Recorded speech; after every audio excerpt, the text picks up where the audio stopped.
mga idol, pag-usapan naman natin ang Maynila. Sa tingin niyo mga idol, sino kaya ang pinagkatiwalaan ng mga tao dyan? Si Yorme o si Hani Lacuna? Sa tingin nyo, sino kayang mananalo sa dalawa? Kasi yung pangatlong candidate si Sam Versosa, parang clown lang siya dyan, clown lang, parang malayo siya sa survey. Saka si Hani Lacuna, parang malayo din ang agwat ng Yorme Isko Moreno.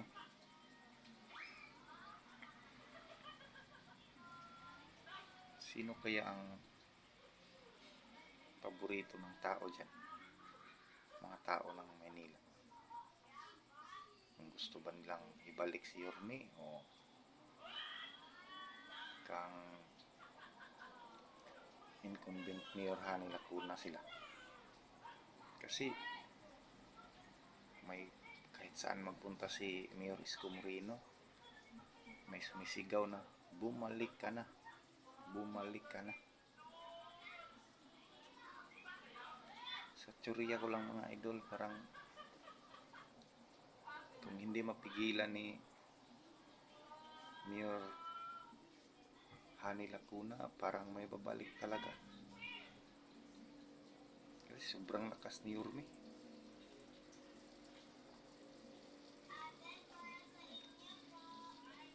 Idol talaga siya ng taga Maynila. Kaya hindi natin mapagkaila na ngayong June 30 parang makakabalik talaga si Yorme.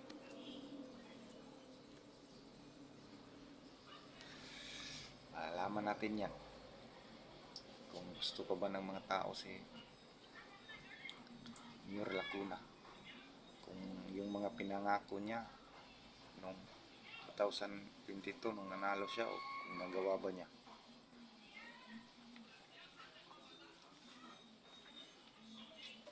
Malaman natin yan.